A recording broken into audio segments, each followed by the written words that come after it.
भव्यात्माओं, इस भारत की वसुंधरा ने धर्म के प्रभाव के लिए और अधर्म के नाश के लिए, पापों के समन के लिए समय समय पर महापुरुषों को जन्म दिया, क्योंकि महान पुरुषों के प्रभाव से ही धर्म का प्रभाव बढ़ता है और अधर्म का नाश होता है।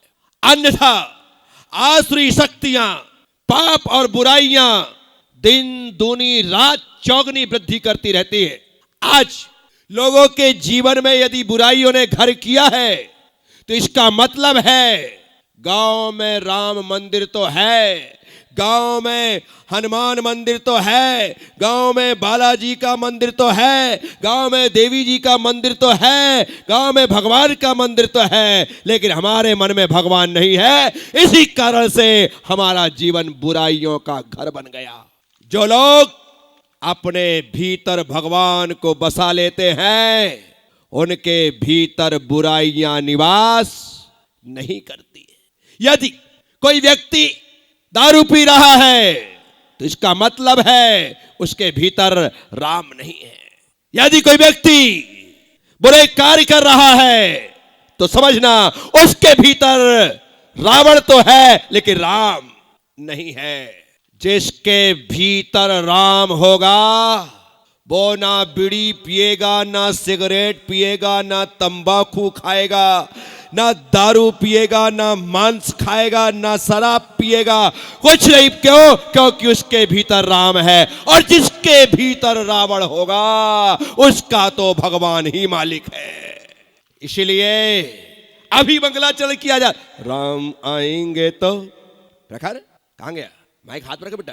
अभी मंगलाचरण किया जा रहा था। राम क्या बोल रहा था? राम आएंगे तो अंगना सजाऊंगा, सजाऊंगी। हाँ आप सजाऊंगी बोलो, आप सबरी बन जाओ। क्या बन जाओ?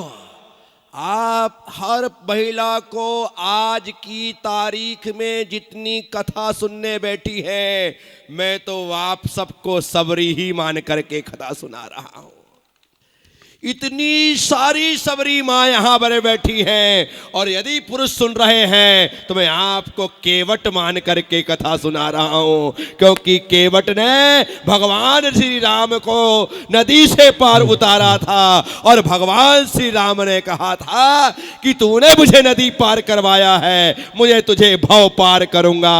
मैं आप सबको केवट मानता हूं और आप सबको मां सबरी मानता हूं।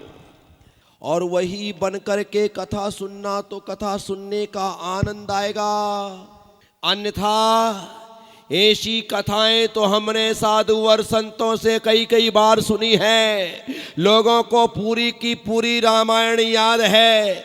बाबा तुलसीदास जी की रामायण का पारायण होता है सावन के महीने में, तो पाठ चलता ही है। समय समय पर लोग सुंदरकांड का पाठ भी करवा लेते हैं। सब कुछ हो रहा है, लेकिन बाहर ही बाहर चलता रहा तो क्या होगा?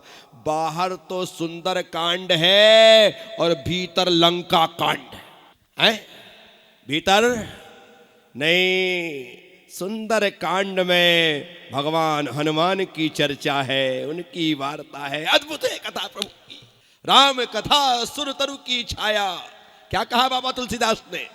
राम कथा सुर तरु की छाया, राम कथा सुर तरु की छाया, दुख भय दूर निकट जो आया, दुख भय दूर निकट जो आया, राम कथा सुर तरु की छाया। राम कथा सुर तरु की छाया, राम कथा सुर तरु की छाया, दुख भय दूर निकट जो आया। क्या कह रहे हैं? दुख हाँ, दुख भय दूर निकट जो आया। ऐसी कथा है जिसके निकट आने वालों के दुख दूर होते। भगवान राम जिनके जीवन में आए होंगे, भगवान राम के जिन्होंने साक्षात दर्शन किए होंगे, उनकी स्थिति और अवस्था का तो हम कोई परिचय नहीं दे सकते हैं, हम नहीं जान सकते हैं कि उन्होंने क्या अनुभूति की होगी, लेकिन हम तो सिर्फ राम का नाम लेकर के ही आनंद में झूम जाते हैं। तो भगवान के साथ उन्होंने क्या पाया होगा वो तो सिर्फ पाने वाले ही जानते हैं। भगवान श्री राम मर्यादा पुरुषोत्तम कहलाते थे। क्या बोलो? मर्यादा पुरुषोत्तम श्री राम। बोलना, मर्यादा पुरुषोत्तम। बोल लो अपनी जबान से कम तुम्हारा अशुद्ध मुंह शुद्ध हो जाएगा। बोलो, मर्यादा पुरुषोत्तम भगवान श्री रामचंद्र की। भगवान को क्या कहा गया? मर्यादा पुरुषोत्तम। वे ऐसे थे कि उन्होंने कभी भी मर्यादा का उल्लंघन नहीं किया, कभी मर्यादा नहीं तोड़ी। उनका पूरा जीवन देखो आप, छोटी सी उम्र पढ़ने के लिए गुरुकुल चले गए। कहां चले गए? गुरुकुल चले। और भगवान होने के बाद भी उन्होंने गुरु चरणों में एक छोटा सा नादान अज्ञानी बच्चा बनकर के शिक्षा प्राप्त की। सब कुछ आता था लेकिन ऐसे पढ़ते थे जैसे इन्हें कुछ भी ना आता। अरे प्रभु, आप ऐसा क्यों कर रहे हैं? वो एक संत को, एक सन्यासी को अपना गुरु होने का गौरव प्रदान कर रहे हैं, जबकि जो स्वयं जगत गुरु थे लेकिन वे भी गुरु के चरणों में बैठ करके शिक्षा प्राप्त कर रहे हैं। इसलिए ताकि ये पीढ़ी जो है ये ना सोचे कि जब भगवान ने नहीं पढ़ा तो हमें पढ़ने की जरूरत क्या है, जब भगवान गुरुकुल नहीं गए तो हमें जाने की क्या जरूरत है। हम भी वैसे नहीं, भगवान ने एक सामान्य बच्चा बन करके सब कुछ जानते हुए भी दुनिया को शिक्षा जरूरी है यह बतलाने के लिए गुरुकुल में दाखिला लिया और पढ़ाई की। गुरु कहते थे याद करो, याद करते थे। गुरु कहते थे काम करो, काम करते थे। गुरु कहते थे गाय को चराने जंगल ले जाओ, जंगल ले जाते थे। गुरु माँ कहती थी लकड़ी बीन करके काट करके लाओ, तो लकड़ी बीन करके लाते थे। गुरु कहते थे भिक्षा मांगने जाओ, तो भिक्षा मांगने जाते थे। अरे भगवान है, उन्हें इनकी जरूरत क्या है? लेकिन नहीं, भगवान होने के बाद भी उन्होंने एक सामान्य जीवन सामान्य नागरिकों के साथ, बच्चों के साथ रहते हुए जिया, ताकि उन्हें जीवन कैसे जिया जाना चाहिए इसका बोध हो सके। वे थे मर्यादा पुरुषोत्तम भगवान श्री रामचंद्र। उन्होंने पढ़ाई की। मैं सबसे पहली फुर्सत में, यहाँ जितने बच्चे हैं ना, आज की तारीख में बहुत से माँ बाप की शिकायत होती है मेरा बच्चा पढ़ता ही नहीं है, मेरा बच्चा पढ़ता ही नहीं है। खेलने को दिन भर कह दो, यहाँ भागने को कह दो, उठा पटक करने को कह दो, लड़ाई झगड़े को कह दो, पढ़ता ही नहीं है, पढ़ता ही नहीं है। कितने लोगों के बच्चे नहीं पढ़ते? हाथ उठाना। देखो कितनी सारी महिलाएं हाथ उठा रही हैं। इनके बच्चे डांट खाने के बाद भी नहीं पढ़ते। मैं आपसे कहता हूं, बच्चों को बोध कराओ कि भगवान जिन्हें पढ़ने की जरूरत नहीं थी उन्होंने भी पढ़ाई की, और तुझे तो पढ़ने की जरूरत है फिर भी तू पढ़ाई नहीं कर रहा है, कैसे काम चलेगा? मर्यादा पुरुषोत्तम भगवान ने पढ़ाई की। अब देखना है आप, 12 साल पढ़ने के बाद वापिस आए ही थे कि आसुरी शक्तियों के नाश के लिए विश्वामित्र उन्हें मांगने आ गए। क्या महाराज दशरथ ने कहा कि अभी बच्चे हैं, ये आसुरी शक्तियों से क्या लड़ सकेंगे? गुरुदेव, आपको यदि आसुरी शक्ति से मुक्ति चाहिए ही है तो मैं आपके साथ चलने को तैयार हूं। लेकिन गुरुदेव ने कहा नहीं, ले जाऊंगा तो राम और लक्ष्मण को ही। क्या करोगे आप? गुरु जिद करे, गुरु ना माने तो तुम मान जाना। गुरु ना माने तो क्योंकि गुरु के नहीं मानने का मतलब है कि कोई ना कोई तो रहस्य है, इस कारण से गुरुदेव जिद कर रहे हैं। अन्यथा मेरे होते हुए, दशरथ महाराज के होते हुए, सशक्त योद्धा के होते हुए छोटे छोटे बच्चों को ले जाने की गुरु जिद कर रहा है, तो वजह क्या है? वजह सिर्फ गुरु ने राम और लक्ष्मण के भीतर वह शक्ति देखी कि इनके द्वारा भारत का भविष्य उज्जवल होने वाला है, और यदि आज मैं इन्हें लेकर के नहीं गया तो हो सकता है जिसके लिए इन्होंने जन्म लिया है, इनका जन्म लेना निरर्थक हो जाए। तो गुरु जिद करता है तो किसी विशेष कारण से, किसी विशेष कारण से, अन्यथा गुरु को क्या पड़ी है? वो आनंद में है। विश्वामित्र चाहते तो दशरथ महाराज को अपनी कुटिया में बुला सकते, लेकिन वे खुद चल करके आए। क्यों? क्योंकि उन्हें राम लक्ष्मण को वन लेकर के जाना था, ताकि वे वन में जाकर के कुछ बन सके। वन में ले गए। आसुरी शक्तियों का समन तो एक बहाना था।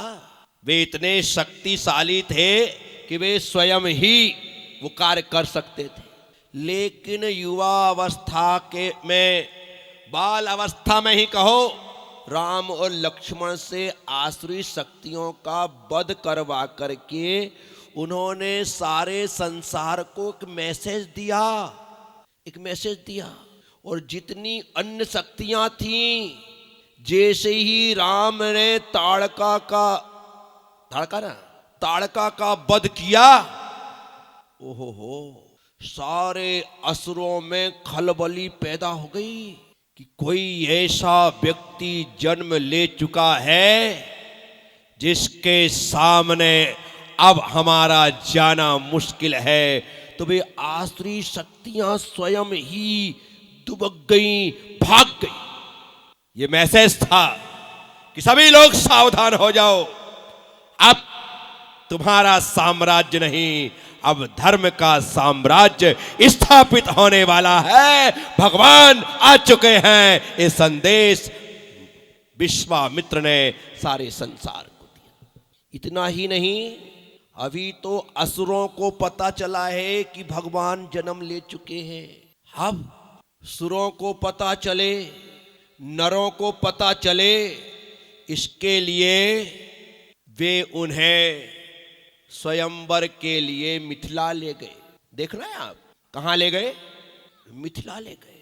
और गुरुदेव को पता था कितने भी राजा महाराजा भट्ट महाभट्ट सुभट जो जे आना है आ जाए, कोई धनुष को हिला भी नहीं पाएगा, और यदि धनुष को कोई तोड़ेगा तो मेरा शिष्य राम ही तोड़ेगा। उन्हें पता था, इसलिए लेकर के कहां पहुंचे? मिथिला। देखना है आप, एक स्वयंवर से सारी धरती को पता चल जाएगा कि भगवान श्री राम ने जन्म ले लिया है, अर्थात वे संसार में अवतरित हो चुके। देखो, मिथिला गए और वही हुआ जो गुरु को पता था। आप गौर करना, जब सारे के सारे राजा महाराजा उस धनुष को हिला भी नहीं सके, तब गुरुदेव ने राम को आदेश दिया कि जाओ। क्या? राम को? राम गुरु आज्ञा को प्राप्त करके खड़े होते। आप इस दृश्य को अच्छे से देख रहे हैं ना? खड़े होते, और खड़े होने के बाद गुरुदेव के पैर छूते, गुरुदेव के पैरों में अपना सिर रखते हैं, गुरुदेव राम के सिर पर हाथ रखते हैं। गुरु का आशीर्वाद ले लिया। क्या ले लिया? अब तो एक धनुष क्या, सारा संसार भी धनुष बन जाए तो उसे तोड़ने में देरी नहीं लगेगी, क्योंकि गुरु का आशीर्वाद साथ है। आशीर्वाद लेकर के धनुष के पास पहुंचे। सब लोग धनुष को तोड़ने के लिए आए थे, लेकिन राम ने जाकर के धनुष को प्रणाम किया। क्या किया?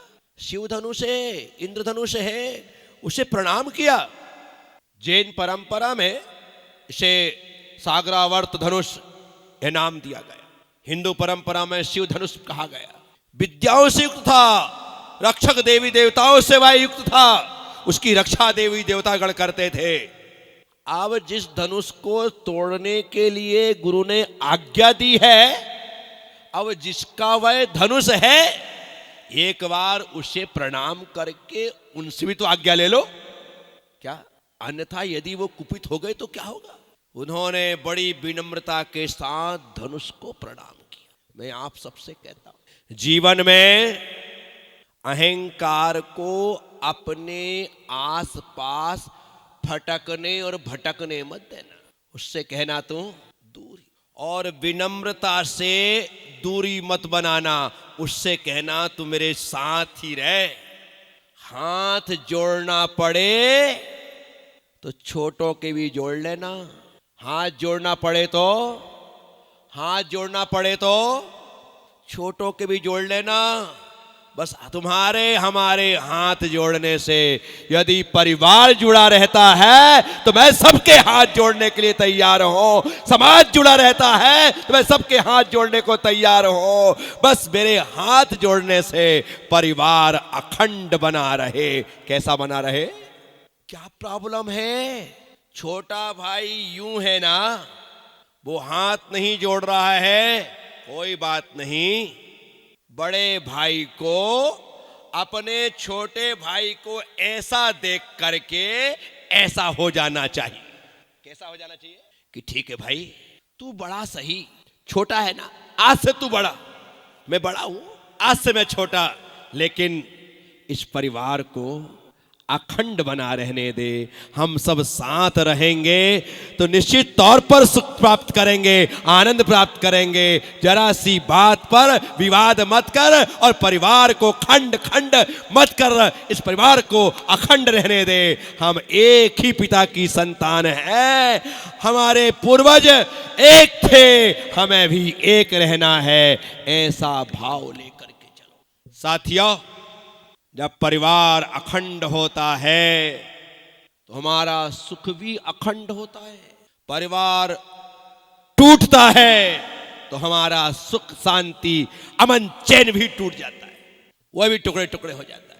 उदाहरण के तौर पर आप 2 भाई, उदाहरण के तौर पर आप 3 भाई, 4 भाई, 5 भाई, जितने भी 2-3 भाई हो, आपके पिता का एक बड़ा सा मकान, आपके पिता की एक लंबी चौड़ी जमीन, बच्चे 5, कितने? 5। जब उसका बंटवारा होता है तो 50 बीघा जमीन के जो 5 बच्चे मालिक थे, बंटवारा होने के साथ ही वो 10-10 बीघा के मालिक हो गए। कितने को गए?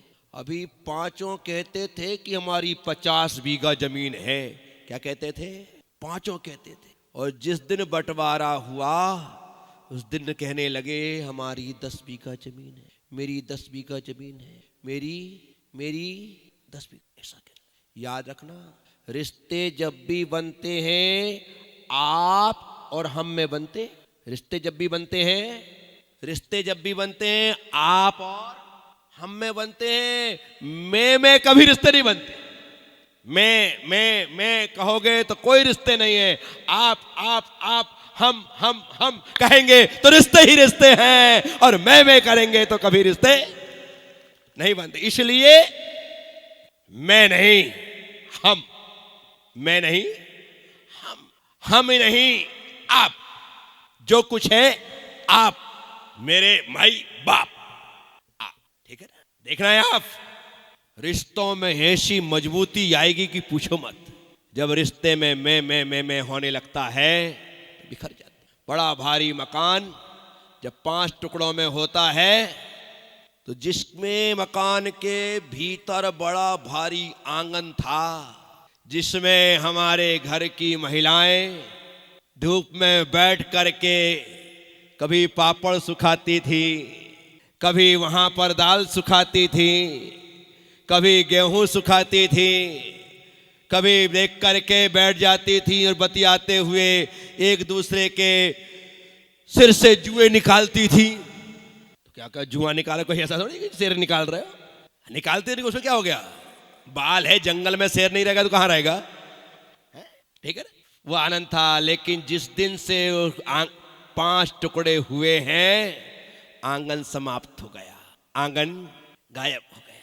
और गायब नहीं हुआ, पहले एक किचन था, एक चौका था, एक रसोई थी और घर के 25 लोगों का खाना बनता था। 2 महिलाएं खाना बनाती थी, 2 महिलाएं साफ सफाई करती थी, 2 महिलाएं कपड़े लत्ते को सब धोती थी, 1-2 महिलाएं बर्तन साफ करती, सब कुछ पानी लाना, सब में काम बटा हुआ था। आनंद से चल रहा था। खाने का वक्त होता था, 25 लोग एक साथ बैठ करके रोज पंगत जिमते थे। लेकिन जब से 5 टुकड़े हुए, सब कुछ तुम्हारे जिम्मे आ गया। सुबह उठो, झाड़ू तुम्हें लगाना है, बोलो हाँ। पानी तुम्हें भरना है, बोलो हाँ। चौका चूल्हा तुम्हें करना है, बोलो हाँ। बर्तन साफ तुम्हें करना है, सब तुमको ही करना है ना। पहले काम बटे थे, हमारे जिम्मे 2 काम थे। जब से हम अलग हुए, हमारे माथे 100 काम हो गए। पहले एक चूल्हे में, एक सिलेंडर में काम चलता था। जिस दिन से 5 टुकड़े हुए हैं, एक सिलेंडर 5 हो गए। कितने हो गए? 5 सिलेंडर हो गए। अरे 5 सिलेंडर लाने से पहले यदि 4 भाई सरेंडर हो जाते तो घर में इतने सिलेंडर नहीं आते। लेकिन क्या करो, सबका अपना अहंकार था और बट गए, टूट गए। साथियों, अखंडता में जो आनंद है, वो खंड खंड में कभी आनंद नहीं होता है। खर्चा भी बढ़ जाता है। पहले सबके खाने के बाद जब रोटियां बचती थी तो 2 रोटी बचती थी। अब 5 घर में, 5 किचन में 2-2 रोटी बचती है, तो कितनी बच गई? और 10 रोटी का मतलब 2 लोगों का भोजन। 10 रोटी का मतलब बताओ, टुकड़े होने से नुकसान हुआ या फायदा? जल्दी बोलो, है? तो इसलिए अखंड बन करके रहिए, फायदे ही फायदे हैं। साथियों, मैं आप सबसे कहता, भगवान श्री राम ने शिव धनुष को प्रणाम किया। मैं आपसे कहता हूं, अपने से बड़ों को हाथ जोड़ने में संकोच मत करना, विचार मत करना। हाथ जोड़ लो, पैर पड़ना पड़े तो पैर भी पड़ लो, लेकिन परिवार को टूटने मत। और परिवार को तोड़ने में विशेष करके महिलाओं का हाथ होता है। देखो कैसे ताली बजा रहे हैं। मैंने बहुत कुछ पढ़ा है, लेकिन आज तक ऐसा नहीं पढ़ा कहीं पर कि कोई कुंवारा न्यारा हो गया। जब भी कोई न्यारा हुआ है, शादी के बाद हुआ है। कब हुआ है? ना जाने तुम कान में ऐसा कौन सा मंत्र फूंक देती हो कि लड़के को, अर्थात तुम्हारे पति को, अपने पापा से कहना पड़ता है, पापा आई वांट सेपरेट सेपरेट। अब हम अलग अलग होना चाहते हैं। मत फूंकिए ऐसा कोई विद्वेषण मंत्र जिससे हमारा परिवार टूट जाए। अखंडता में आनंद है। तो भगवान ने शिव धनुष को प्रणाम किया। प्रणाम करने के बाद फिर गुरुदेव को देखा। किसको देखा? उनको फिर प्रणाम किया। वहां शिव धनुष के पास खड़े होकर के शिव धनुष को प्रणाम किया और फिर एक बार गुरुदेव को फिर प्रणाम किया और गुरुदेव ने वहीं से ऐसा हाथ उठाया। कमाल है, जैसे ही गुरुदेव ने हाथ उठाया, राम ने शिव धनुष ऐसे उठा लिया जैसे फूलों की माला हो। क्यों? ये गुरु ने हाथ नहीं उठाया था, उनका उठा हुआ हाथ दिख रहा है लोगों को, उन्होंने ही शिव धनुष उठाया था। दुनिया को दिखाई दिया कि राम ने उठाया और राम ने तोड़ दी। नहीं, गुरु में वह ताकत है, वह शक्ति है जो अपने शिष्य को संपूर्ण ऊर्जा प्रदान करे। साथियों, इसीलिए मैं आप सबसे कह रहा हूं, बच्चों से कहा भगवान की तरह मन लगा करके पढ़ो, युवाओं से कहा कि अपने गुरु पर विश्वास रखो, कोई तुम्हारा बाल बांका नहीं कर सकता। अब देखना भगवान की महिमा क्या होता है। जब माने जिसे वे अपनी जन्मदात्री मां से ज्यादा मानते थे, उस मां ने राम के लिए वनवास और भरत के लिए सिंहासन मांग लिया। राम के लिए और भरत के लिए सिंहासन मांग। अब देखना है आप, इस स्थिति में महाराज दशरथ अचेत हो गए, उनके कंठ से शब्द निकलना भी बंद हो गए, भूमि सात हो गई। ऐसी स्थिति में राम जब अपने पिता की आज्ञा से पिता के पास पहुंचते हैं तो वहां पर पिता की दशा देख करके वे मां से पूछते हैं, मां आखिर पिता की ऐसी स्थिति क्यों? मां कैकेयी ने कहा, तुम्हारे कारण। मेरे कारण? हाँ, तुम्हारे कारण। मैं कुछ समझा नहीं। तुम्हारे पिता चाहते हैं कि तुम 14 वर्ष वन में रहो और भरत अयोध्या के सिंहासन पर बैठ करके राजा बने। मां इतनी सी बात? क्या कहा? मां इतनी सी बात?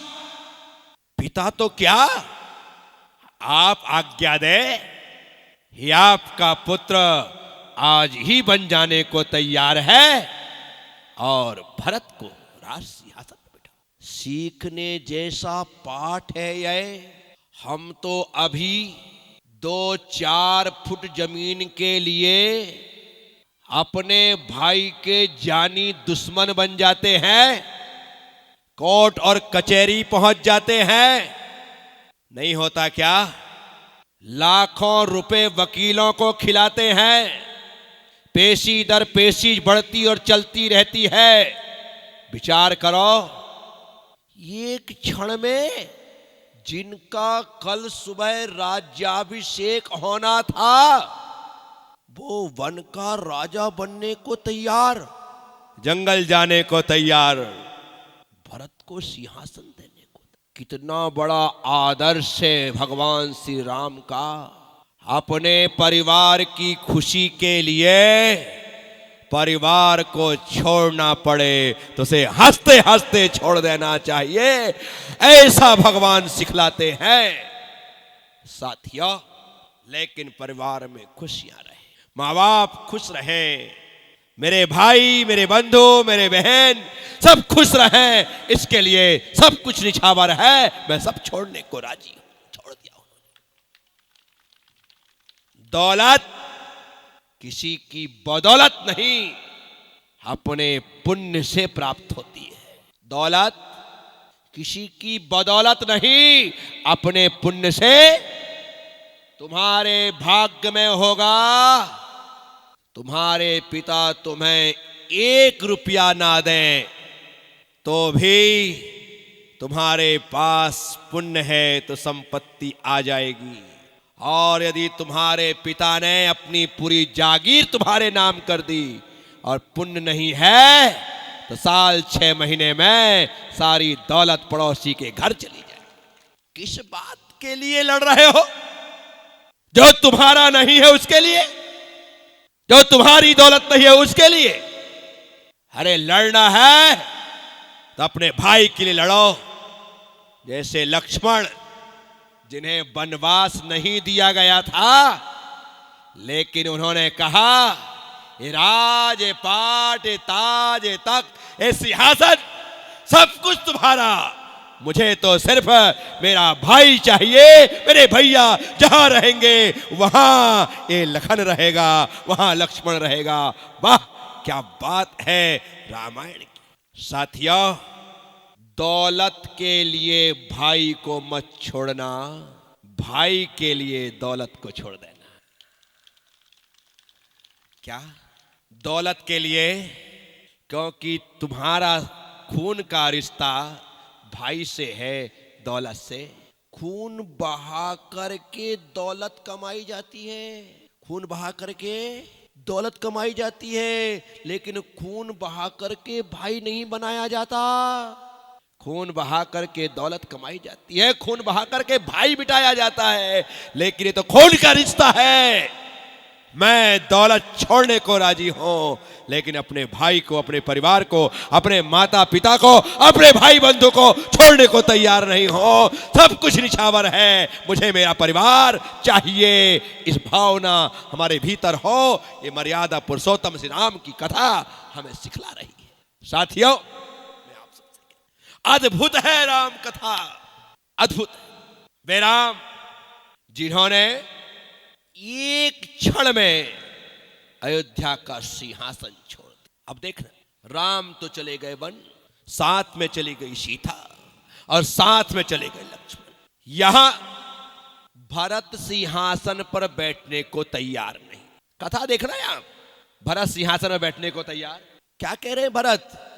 पहले तो मां पर क्रोध किया, अपने आप को अभागा माना कि मैंने ऐसे कौन से पाप किए थे जो मैं तुझ जैसी मां की गोद से पैदा हुआ, ऐसा भरत कहते। और फिर राम को मनाने, राम को लेने पहुंच जाते हैं।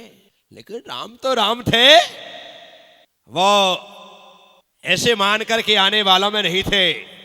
एक बार छोड़ दिया तो छोड़ दिया, जो समय पूरा होगा तभी लौटेंगे। भरत जब राम नहीं आए तो उनकी चरण पादुका ले आए। क्या ले आए बोलो? अब देखना है आप, चरण पादुका ला करके उन्होंने अयोध्या के सिंहासन पर विराजमान कर और खुद चरणों में बैठ गए। हम तो वो लोग हैं जो भाई की दौलत को हड़पने का मौका देखते हैं। किसी भी प्रकार से हमारे पिताजी दादाजी की एफडी या उनका माल, उनका सोना चांदी हमारे हाथ में आ जाए और भाई की नजरों में ना पड़े तो लगता है आज तो मजा आ गया। क्या हो गया है? यहां सिंहासन मिला, खड़ा होकर रख दी, भैया के चरणों की पूजा कर रहे हैं और कह रहे हैं कि भैया ये ताज, ये तख्त, सिंहासन सब आपका है। मैं तो सिर्फ 14 साल इन चरणों की सेवा के लिए यहां बैठा हूं, इससे ज्यादा मेरा और कोई काम है? कोई एक आध ऐसा भाई भरत जैसा इस धरती पर दिखता है? कहीं दिखाई नहीं देगा।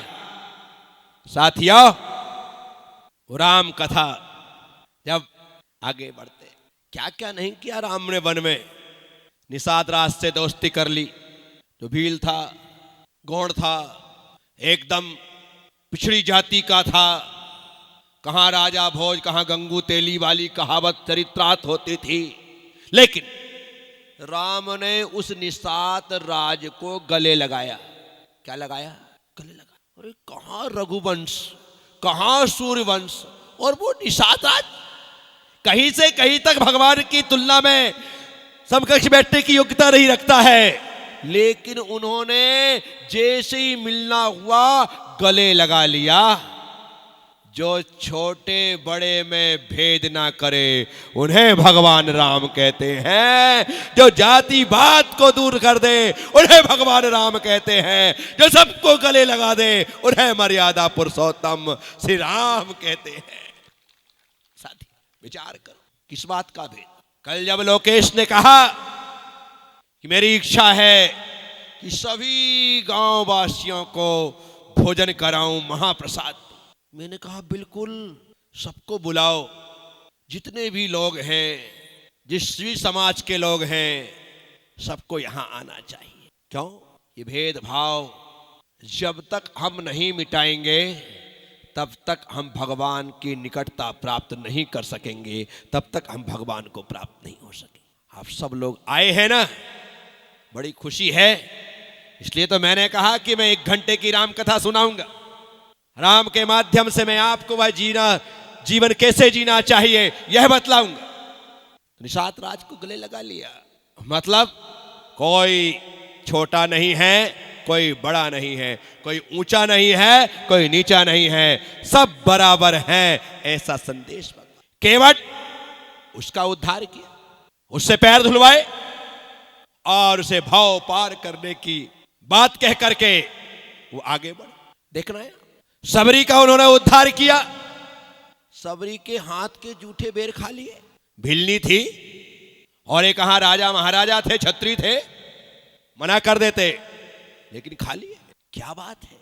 जो मां सबरी बरसों से भगवान का इंतजार इस विश्वास के साथ कर रही थी कि आज नहीं तो कल भगवान अवश्य आएंगे, अवश्य आएंगे, अवश्य आएंगे, उसे पूरा विश्वास था मेरी जीवन की आखिरी सांस के पहले भगवान आएंगे, और उनका विश्वास पूरा हुआ, भगवान आए।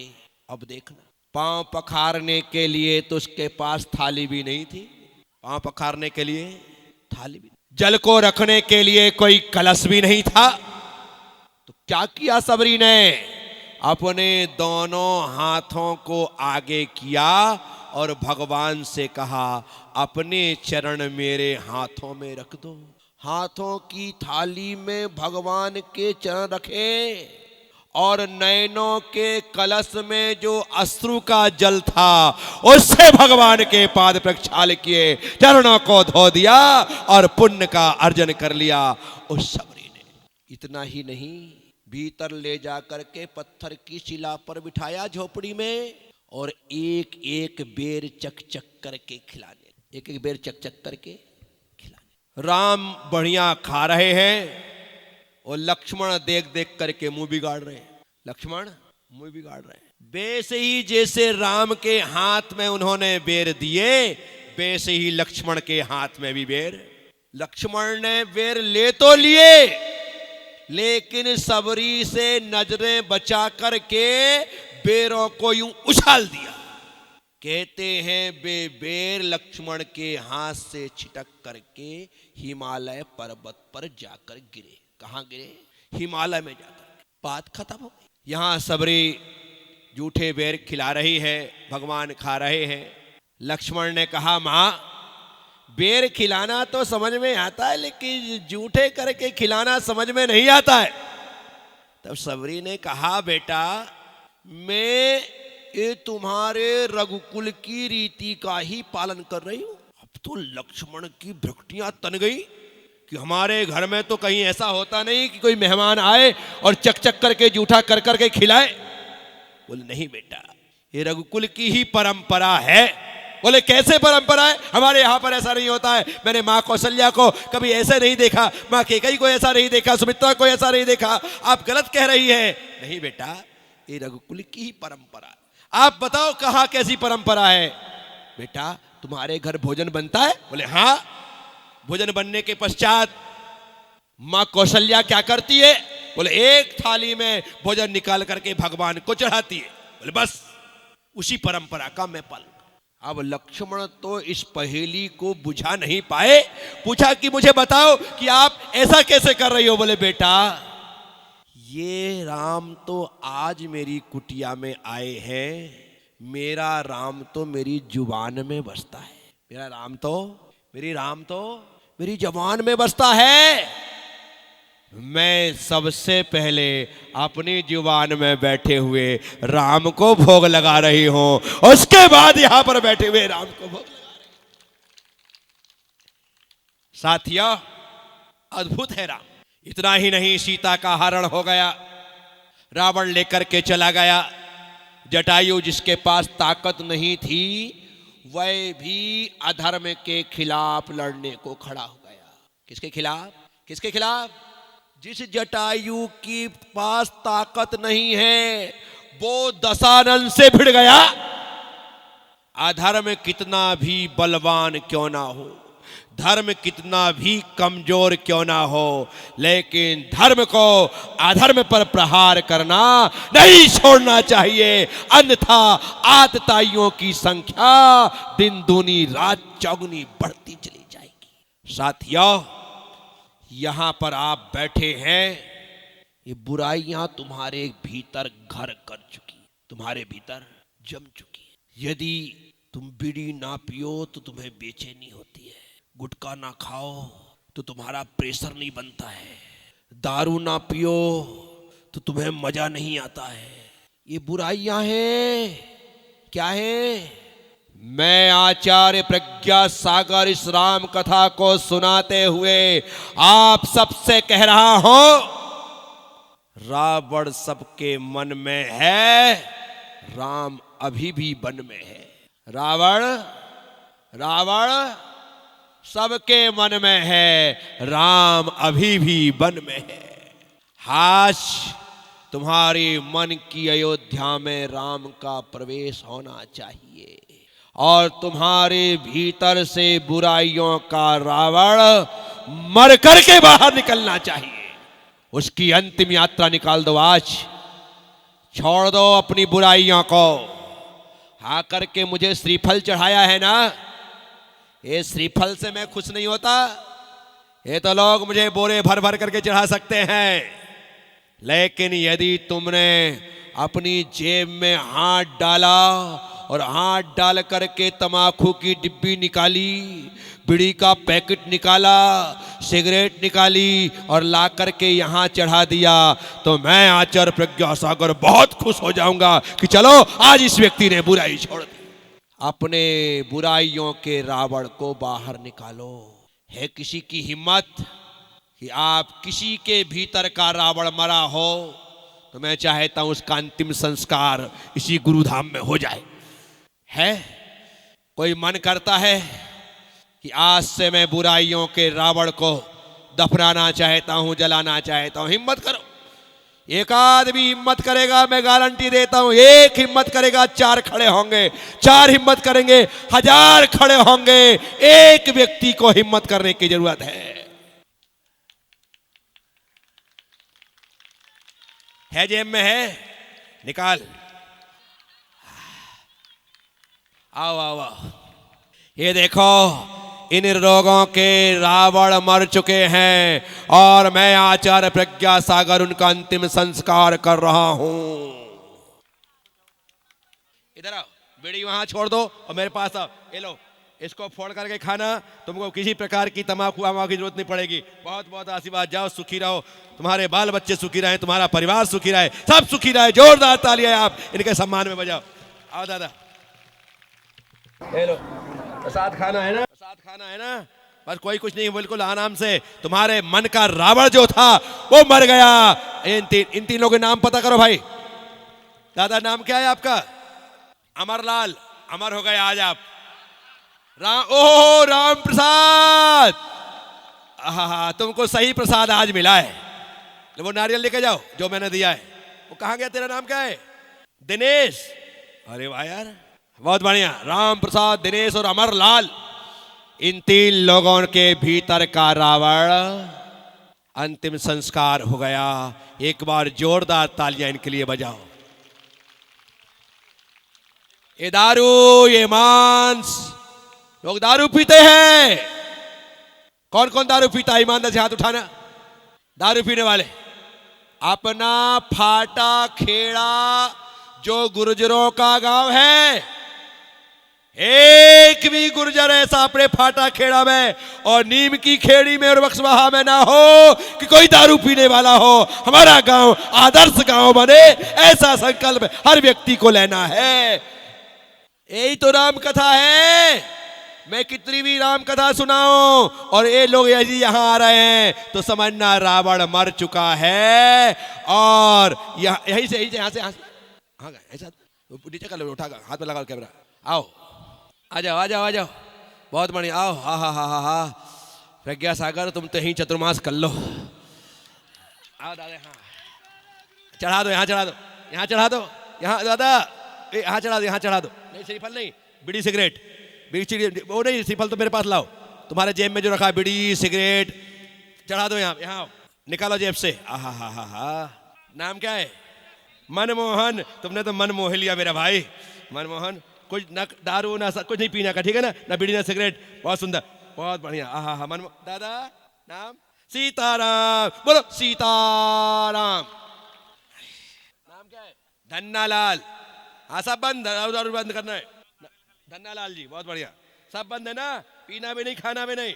हाँ बहुत बढ़िया। अमृतलाल, कितना प्यारा नाम है। एक अमरचंद आए थे, एक अमृतलाल आ गया। बहुत बढ़िया, बहुत बढ़िया।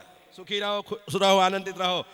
सब लोग गांव के ग्रामीण गरीब नहीं रहना, अपने को धन्ना सेठ बनना है। धन्नालाल है कि नहीं? हाँ धन्ना सेठ बनना है। जाओ हाँ, आज से दारू बंद, बिल्कुल नहीं पिएगा। पैसा बचेगा उससे मकान खरीदेंगे अपन, ठीक है ना। रोज कम से कम 200 रुपये की दारू पीता होगा कि ज्यादा, 300 की, 200 की। बात से नहीं पीना, ठीक है? बहुत अच्छा, जाओ। बहुत अच्छा। क्या साथियों, मैं आप सबसे, आप हम सबके जीवन में राम का चरित्र आना कितना जरूरी है, यह सोच करके चलिए। जब तक राम का चरित्र हमारे जीवन में नहीं आएगा, तब तक राम कथा सुनना किसी भी काम की नहीं है। तो भगवान श्री राम, सीता का अपहरण हुआ, जटायु ने अधर्म के खिलाफ युद्ध लड़ा, मरना स्वीकार किया, लेकिन भगना स्वीकार नहीं किया।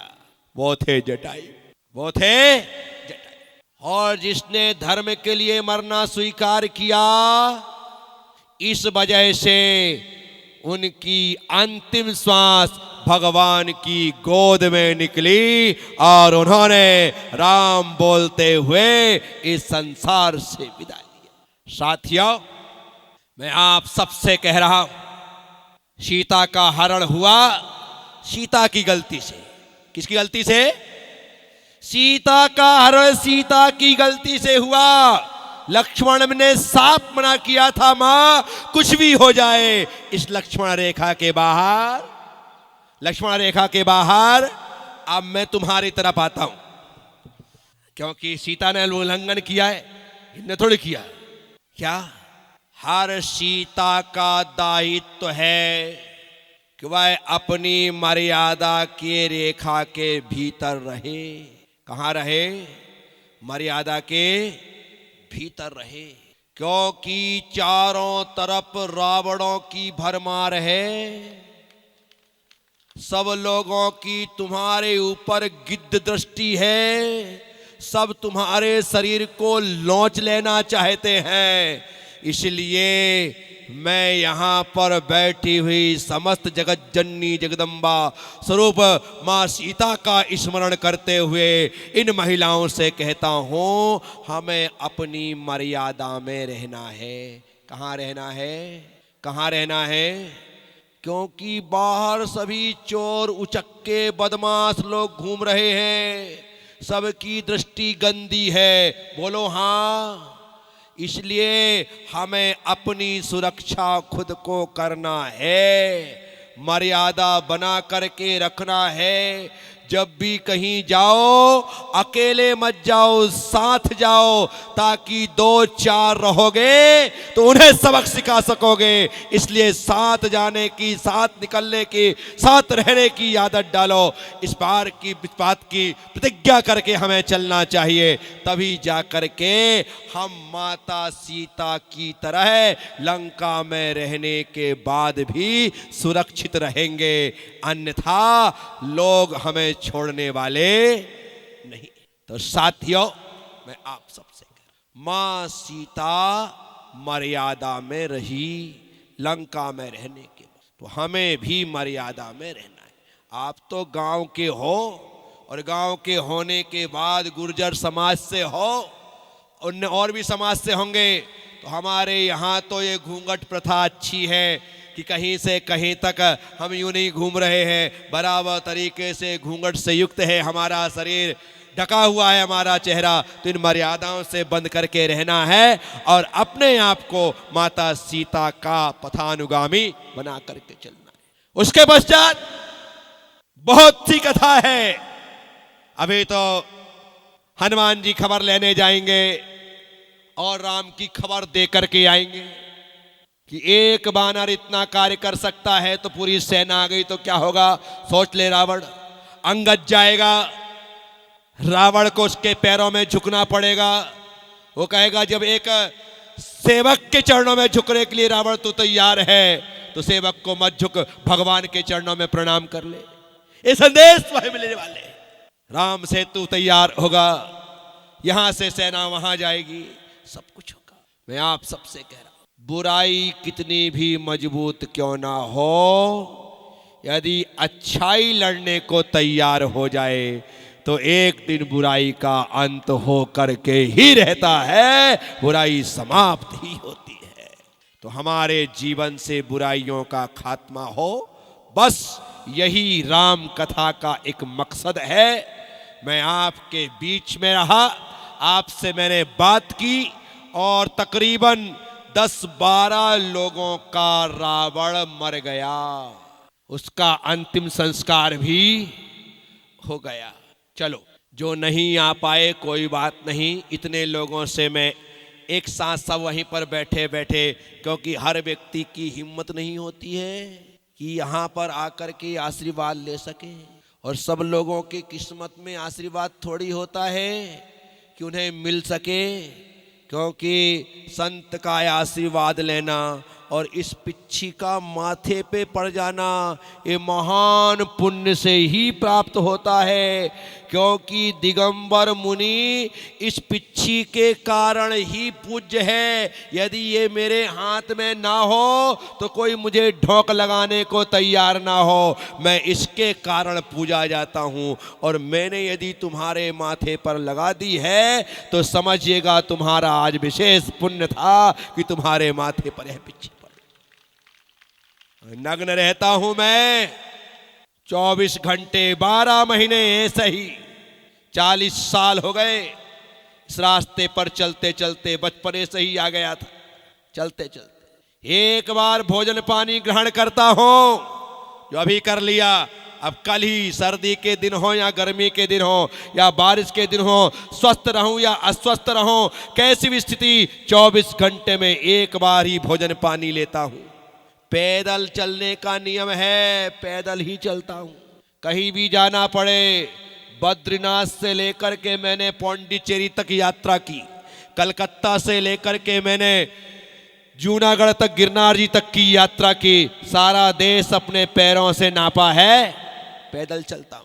मेरे साथ सेठों की गाड़ियां होती हैं, लेकिन सेठ हाथ जोड़ करके कहें गुरुदेव बैठ जाओ तो मैं उन गाड़ियों में बैठने वाला नहीं हूं। एक बार ठुकरा दिया, छोड़ दिया तो छोड़ दिया, तुम्हारी गाड़ी तुमको मुबारक, मुझे नहीं चाहिए। यहां तक अपने बालों को काटने के लिए नाई की जरूरत नहीं पड़ती मुझे कि नाई को बुलाऊं फिर वो आए, ऐसा करे, झुकाए, काटे, पीटे, ठोके, ठाके। अपने हाथ से अपने बालों को उखाड़ता हूं, सिर के, दाढ़ी के, मूछ के।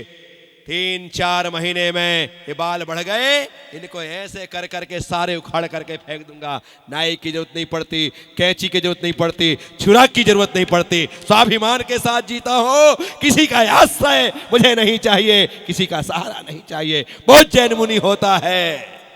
और मैं आप सबसे कहता हूं, आप यहां कथा सुनने बैठे तो जितने लोग यहां पर हैं, संकल्प कर लें कि हम आज से शराब पीने का और मांस खाने का त्याग करते हैं। महिला पुरुष कौन कौन शराब नहीं पिएंगे और मांस खाना तो महापाप है। मर्यादा पुरुषोत्तम श्री राम कितने साल जंगल में रहे? 2 साल की 4 साल? कपिल, तेरे को कैसे पता? तू उस समय था क्या? है? अच्छा, किताबों में पढ़ा। कितने साल जंगल में रहे? 14 साल में कंदमूल तो ग्रहण किया, लेकिन किसी पशु का मांस नहीं खाया, किसी पक्षी का अंडा नहीं खाया, क्योंकि वे जानते थे जैसा जीवन मेरे भीतर है वैसा ही जीवन इस बकरी के भीतर है, इस हिरण के भीतर है, इस खरगोश के भीतर है, इन पशुओं के भीतर है, इन पक्षियों के भीतर है, इन अंडों के भीतर है, इन मछलियों के भीतर है। उन्होंने कभी भक्षण नहीं किया। इसलिए किसी के कहने में, किसी की संगत में आकर के यदि मांस खाने की आदत पड़ गई हो और हमारे द्वारा यदि कोई मूक पशु पक्षी मारा जा रहा है, खाया जा रहा है, तो आज से उसका त्याग कर दो। एक व्यक्ति मांस का त्याग करता है, उस व्यक्ति को फाटा खेड़ा में, नीम की खेड़ी में, बक्सवा में रहते हुए 4 धाम की यात्रा का पुण्य मिलता है। क्या? 4 धाम की यात्रा का पुण्य। कब तुम जाओगे बद्रीनाथ, कब जाओगे केदारनाथ, कब जाओगे गंगोत्री, कब जाओगे जमुनोत्री, किसको पता है। आज यहां हमने मांस का त्याग कर दिया और 4 धाम की यात्रा का पुण्य हमारी झोली में आ गया। इसलिए कौन कौन मांस छोड़ेगा हाथ उठा करके? जिसका त्याग है वो भी हाथ उठाओ, जो खाता है वो भी। आज से हम मांस खाने का त्याग करते हैं। उठाना हाथ फटाफट, 1 2 3। मांस, मछली, मटन, अंडा खाने का त्याग। बोलो। शपथ लेते हुए यह संकल्प करते हैं कि आज से मांस, मछली, हाथ नीचे, ओहो, दारू, दारू, शराब जो करती है जीवन को खराब, ऐसी हाथ नीचे, ओहो, दारू, दारू, शराब जो करती है जीवन को खराब, ऐसी। आप सब लोगों के भीतर से वह रावण मर गया और उसकी आज अंतिम क्रिया भी हो गई।